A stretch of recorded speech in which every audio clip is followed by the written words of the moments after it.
Await your possibility. 안녕하세요. 구독자와 소통하는 친절한 프린들입니다.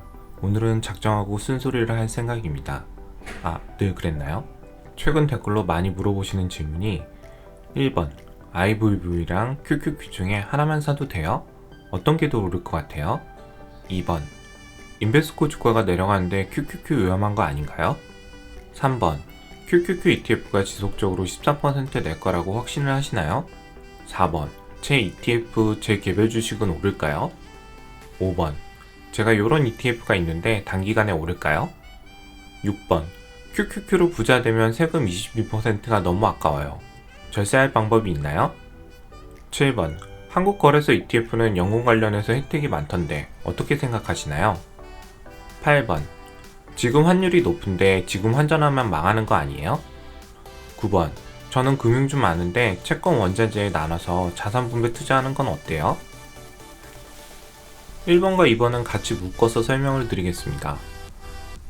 IVV랑 QQQ 중에 어떤 게 더 좋나요? 인베스코 주가가 내려가는데 QQQ 위험한 거 아니에요? 성공적인 투자를 위해서는 세 가지가 필요합니다. Dear Heart, Effort, and Tenor. 투자자는 본인이 어떤 투자자인지 잘 파악하셔야 합니다. 먼저 강철 심장을 가졌는지, 하락에도 과감한 배팅을 하고 오랜 손실에도 퍼포먼스, 즉 큰 수익률을 원하는지. 제가 알기론 대부분의 사람은 이렇게 못합니다. 저도 그렇고요. 그리고 내가 스몰 마인드인지, 안정적으로 작은 손실만 감수하며 꾸준히 오르는 걸 좋아하는지를 아셔야 합니다. 그리고 노력. 내가 투자를 하고 나서 노력을 하는 스타일인가를 아셔야 합니다. 본인이 선택한 ETF나 주식에 대해서는 끊임없이 공부하고 투자 전략을 세워야 합니다. 매수하고 증권사 콜센터에 전화도 해보고 궁금한 건 다 물어보고 공부하셔야 합니다. 그리고 좋은 타이밍을 잘 잡을 수 있는 사람인지 아셔야 합니다. 흔히 매사키라고 하죠. 동물적 감각. 매사키는 눈목, 앞전, 목전이라는 일본어입니다. 우리말로 굳이 바꾸면 성견지명 정도 되겠네요. 주가의 방향을 잘 맞추는 걸 의미하는데요. 사실 이건 선수 영역이기 때문에 우리는 ETF를 하면 됩니다. 근데 ETF를 하더라도 강철 심장과 노력은 필요합니다. 대부분의 투자자는 자기 직업이 있거나 본업이 있잖아요. 그럼 많은 에너지와 시간을 투자하는 건 불가능하죠. 그래서 강의도 듣고 이런 유튜브도 보시는 거잖아요. 내가 강철 심장도 없고 노력도 하기 싫으면 세계 최강 자산 운용사인 블랙록의 IVV를 매수하세요. 이게 제일 안전합니다. 블랙록이 망하면 세계가 끝난 겁니다. 근데 나는 수익률이 높은 QQQ ETF를 사고 싶다. 그럼 노력을 하셔야 합니다. QQQ는 나스닥 주총이라 변동성이 있고 인베스코라는 자산운용사가 세계 최강이 아니기 때문에 IVV ETF보다 더 위험합니다.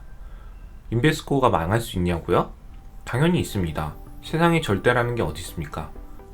그리고 몇 년 동안 인베스코 단기순이익이 계속 떨어지니 인베스코 주가가 계속 떨어지잖아요. 인베스코는 위험 신호를 계속 보내고 있습니다. 그럼 내가 만약 QQQ를 매수한다면 계속해서 인베스코를 확인해야 합니다. 싫어, 귀찮아, 난 에너지도 시간도 없어. 그럼 IVV ETF에 투자하세요. 노력하기 싫으시다면. 근데 인베스코가 망할까요? 인베스코가 망하면 이머징 한 국가가 망하는 거랑 비슷한 임팩을 줄 수 있습니다. 모든 금융사는 거미줄처럼 엮여 있어서 쉽게 망할 수가 없습니다. 망하면 미국이 힘들어져요. 그리고 요새 연준이 계속하는 짓은 이런 애들 안 망하게 돈을 계속 푸는 거잖아요. 미국이 인베스코가 망하게 안 놔두겠죠. 그러면 마냥 안전하냐? 안전한지 확인을 하셔야죠. 최소한의 노력을 하셔야 해요. QQQ 투자하시는 분 중에 인베스코 홈페이지에 들어가시는 분 계신가요? 분기이익이 어떻게 되는지 점검을 하시나요? 이런 걸 하셔야 해요. 왜?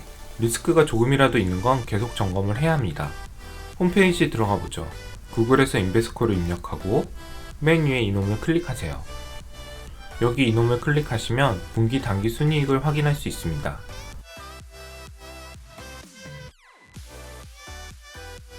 넷 인컴이 단기 순이익입니다. 와, 반 이상 줄었네요. 안 좋긴 하구나. 주가가 빠지는 이유가 있구나 라고 판단을 하셔야 합니다. 계속 몇 년 동안 이런 건지 확인해 봐야죠. 구글에서 마켓비트를 입력하고 맨 위에 이놈을 클릭하세요. 검색창에 IVG를 입력하고 여기 Financials를 클릭.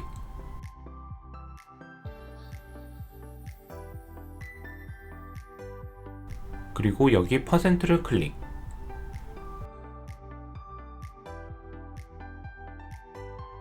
인베스코는 100원 벌어서 9원을 남기는 회사네요.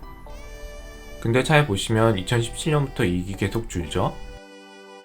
그럼 2017년부터 계속 주가가 빠졌겠네요. 확인해 볼까요? 구글에서 야후 파이낸스를 입력,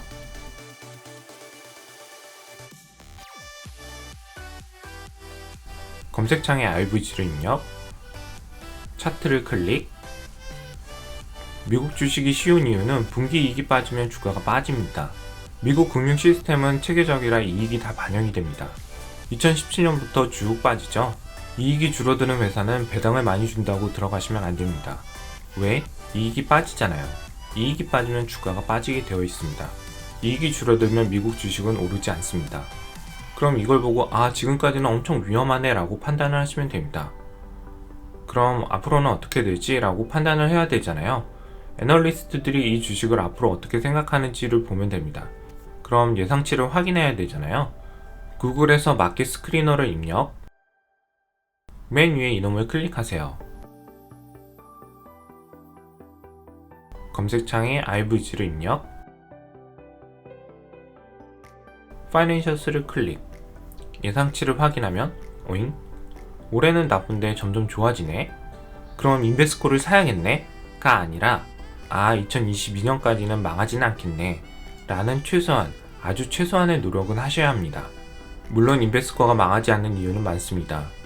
하지만 QQQ를 매수한다면 적어도 이 정도는 파악을 해야 합니다.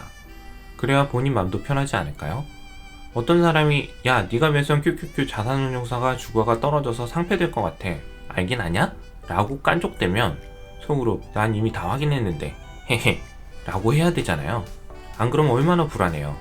그러니 실제 홈페이지에 들어가서 분기이익이 좋아지는지 실적이 안 나는 ETF를 소멸하고 있는지 다 확인을 해야 합니다. 아무것도 하기 싫고 프린들이 괜찮다고 하니 QQQ 몰빵. 근데 의외로 그런 분들이 많더라고요. 그러다 인베스코 망하면 어떡하시려고요? 물론 망하긴 힘들어요. 그래도 제발 작은 노력은 하세요. 내 돈이잖아요. 마음 불편하게 왜 투자를 하세요? 다 확인하면 마음 편하잖아요. 이런 노력도 하기 싫고 공부도 하기 싫고 강천심장도 없는데 돈만 많이 벌기 원하면 뭐다? 도둑놈이세요. 3번, 4번, 5번도 같이 묶어서 보겠습니다. QQQ ETF가 지속적으로 13%를 낼까요? 제 ETF, 제 개별 주식은 오를까요? 제가 이런 ETF가 있는데 단기간에 어떻게 생각을 하세요? 이건 정말 확실하게 이야기할 수 있습니다. 정말 모릅니다. 늘 이야기 드리지만 1, 2년 안에 오를지 내릴지 저는 모릅니다. 이거 맞추는 사람은 뭐다? 사기꾼입니다. 저는 사기꾼이 아니라서 모릅니다. 저는 신도 아니거든요. 단기간의 미래를 예측할 수 없습니다. 저는 제 ETF 개별 주식이 앞으로 괜찮냐고 물어본 거예요. 올라가야 괜찮은 거 아닌가요? 앞으로 오를 거냐랑 뭐가 다른가요? 안 괜찮으면 떨어지겠죠. 개별 주식 특정 ETF가 오를지 안 오를지는 모릅니다. 댓글에 모른다고 해도 계속 물어보시긴 하시네요. 살짝 바꿔서 또 물어보십니다. 그래도 제 대답은 모릅니다. 답답하죠. 저도 그래요. 그럼 지수 추정 ETF는 어떻게 확신하냐? 90년 동안 주식시장은 물가, 예금, 부동산보다 많이 올랐습니다. 10년 이상 보유하면 올라야 정상입니다. 아니면 시장이 붕괴되거든요. 10년간 시장 붕괴, 경제 마비가 와서 미국 주식시장이 망하면 전 세계가 망하는 거예요. S&P 500 회사가 전 세계 경제 40%를 차지하는데 이게 10년 동안 동작을 잘 못한다? 그럼 다 망하는 겁니다. 뭘 투자해도 다 망하는 겁니다. 그러니 이길 수 있는 게임에 배팅을 하세요. 그리고 절대 데드라인이 있는 돈으로 투자를 하시면 안 됩니다. 어머니 수술비, 대학교 등록금, 아파트 잔금 등의 기간이 정해진 돈은 절대로 투자하시면 안 돼요. 특히 신용 미수 이딴 거 쓰시면 골로 갑니다. 단기간에 좋을지 안 좋을지 아무도 몰라요. 제가 배운 건 경기나 시장이 안 좋으면 비용을 줄이고 경기가 시장이 좋으면 비중을 늘린다. 그럼 결국 이기게 된다. 그래서 지금같이 변동성이 심한 장에서는 비중을 줄이셔야 합니다. 본인이 타고난 강철 심장이 아니면 소액만 하세요. 그리고 다시 노력. 본인이 투자를 한 종목은 공부를 좀 하세요. 아마 그러시진 않겠지만 한 유튜버, 저를 예를 들면 저한테 한번 물어보시고 제가 괜찮다고 한다면 몰빵을 하시잖아요. 괜찮다는 거는 나쁘다는 뜻은 아니지만 많이 좋아요. 몰빵하세요가 아닙니다. 물론 바쁘셔서 에너지랑 시간이 없는 건 압니다. 하지만 그래도 내가 어떤 것에 투자를 하셨으면 공부를 하셔야 합니다. 다시 말하지만 공부가 하기 싫으면 제일 안전한 거 사세요. 개별 주식은 공부를 엄청 많이 하셔야 합니다. 근데 생전 듣보잡에 본인도 모르는데 어떤 매체를 통해서 알게 된 개별 주식 ETF의 비중을 실으면 누가 책임을 지나요? 잘 모르면 절대 투자를 하지 마세요. 본인이 알고 할 수 있는 거에 투자를 하세요. 이길 수 있는 게임을 하셔야 되는데 왜 룰도 모르는데 도박을 하려는지 이해가 안 갑니다. 생각보다 내용이 길어져 6번 질문부터는 2부에서 다시 다루도록 하겠습니다. 오늘 영상이 도움이 되셨다면 구독과 좋아요를 꾹 눌러주세요.